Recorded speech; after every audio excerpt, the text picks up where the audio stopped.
Hello friends, welcome back to my channel. And if you're new, my name is Ola Fajimi. I'm a portfolio GP and training program director based in Coventry. Let me start this video by saying thank you.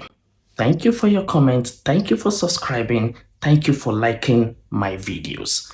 Now, one of the feedback I got from you guys is that you wanted me to tell you about the things I wish I knew when starting GP training. You wanted to hear about the mistakes I made as a GP trainee myself. If you haven't seen my video on the top 5 wrong reasons why people choose general practice, please do so through the link. Also, if you haven't seen my video on the top 7 reasons to definitely choose general practice, please do so through the link. Now have a seat. We need to discuss about some very important matters. At the end of the day, the sole aim of this channel is to make sure that you do not make the mistakes that I made and that you do better than myself. So, what are the top things I wish I knew? Number 1, I wish I knew that it was okay to feel lost. At the beginning of GP training, I felt completely lost. I did not know exactly what I was doing. And so what I would recommend is ask questions. Ask a lot of it. Even the ones that sound silly to you, but you're unsure, ask it. I worry more for trainees who do not ask questions. One of the things that motivates me is to answer questions of trainees who are just starting general practice. Because starting my GP training 5 years ago, I can definitely see myself in many people when they come to me and they ask questions. So please ask questions. Number 2, I wish I knew that I needed to get used to my e-portfolio. The best way to get to your e-portfolio is not someone teaching you. Yes, someone teaching you is nice. Attending a teaching is nice. Watching a webinar is nice. You can look forward to my video on the use of your 14 fish e-portfolio. All those, they are nice. But nothing replaces you actually sitting down several weeks before you actually start training and playing around with your e-portfolio. When you play around with it, you then begin to learn many things you wouldn't have known and many things that cannot be taught in the 4 walls of the classroom. Number 3, I wish I knew that even when on hospital rotation, I still remain a GP trainee. Guys, make no mistakes about it. You're not inferior to no one. You have only just made a choice to become a GP. Being in the hospital does not mean you have to lose your identity. Carry yourself well. Carry yourself right. Know exactly what you need to learn. Constantly ask yourself, what would the GP do? Have you received a referral from the GP? Ask yourself, what are the things the GP saw that made them refer this patient? Look for learning opportunities. Look for what's in it for you. Be selfish. Have a plan to develop yourself. Have a plan on how to contribute to the team. I give you an example of that. At some point, I was rotating through ops and gynae. And usually when there is an ECG, the practice was to refer the ECG to the medical team on call. And I got there and I'm like, this ECG, this is what this ECG says. because I recognize that that's not a skill set that people in ops and gynae commonly have. And I knew that I had that skill set and I brought it to the table. I've heard a lot of hospital colleagues saying all sorts of things about GP trainees. And we must tell ourselves the truth. We bear some responsibility in that. Many of us have not exactly carried ourselves well and right.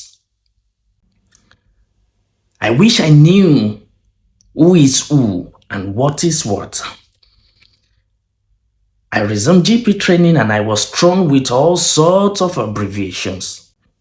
CSR, CSR, TPD, AD, ARCP, WPB, ACC. And I got confused. Your ES is your educational supervisor. That is your direct supervisor.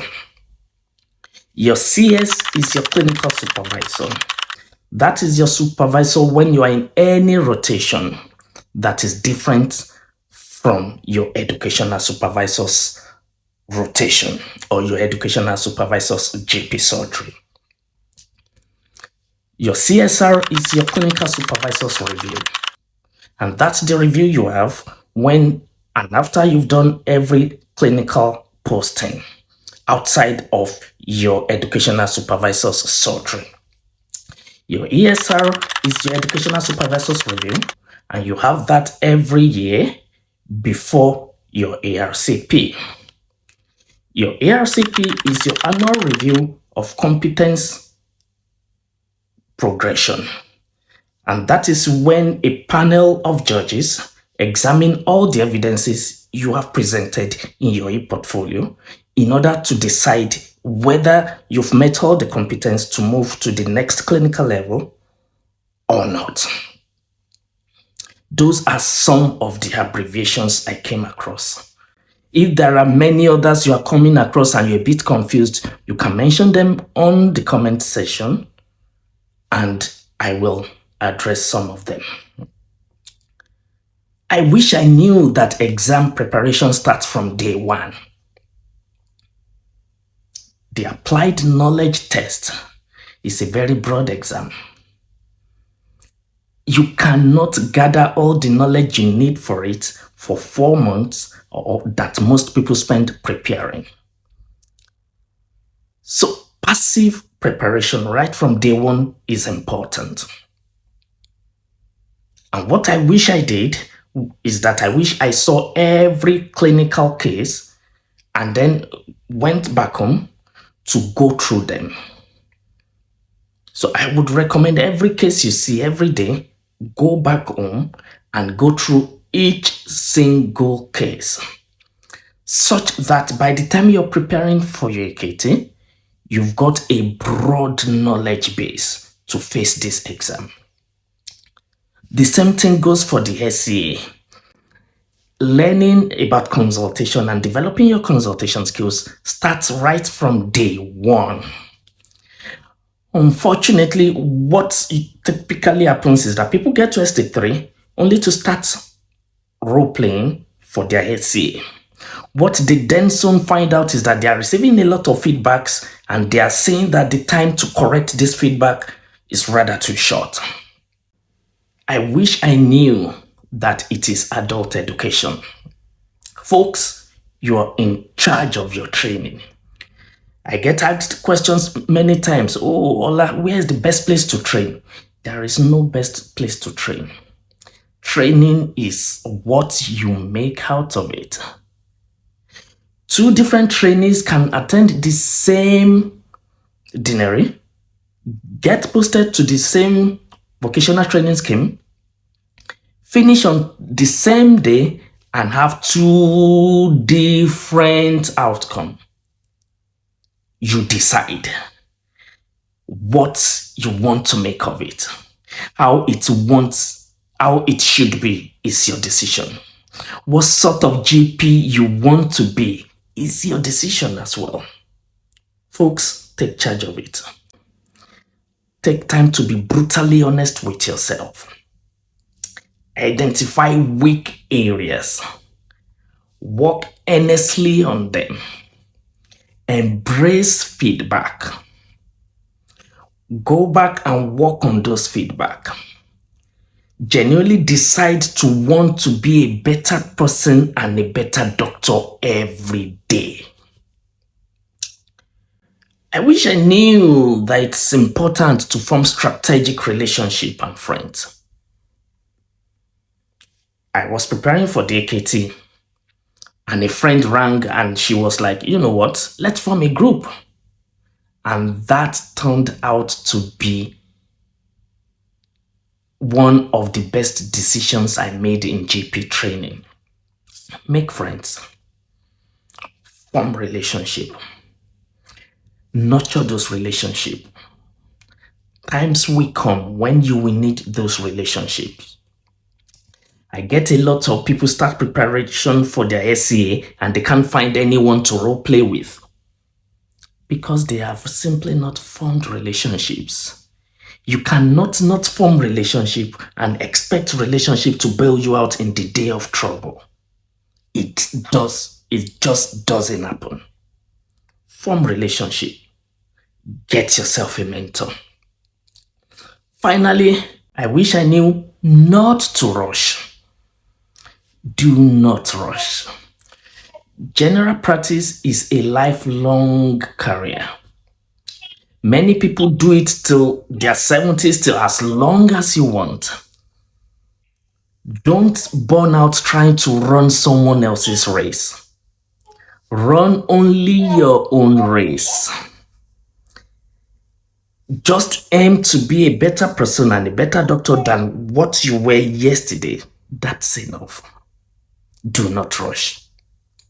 Folks, thank you so very much for watching. Please do well to subscribe because this will make sure that this gets to as many people as possible who really need it. If there is a burning question in your mind, please drop it in the comment section and I will address it. Do well to share this video with your friends. Thank you and see you in the next video.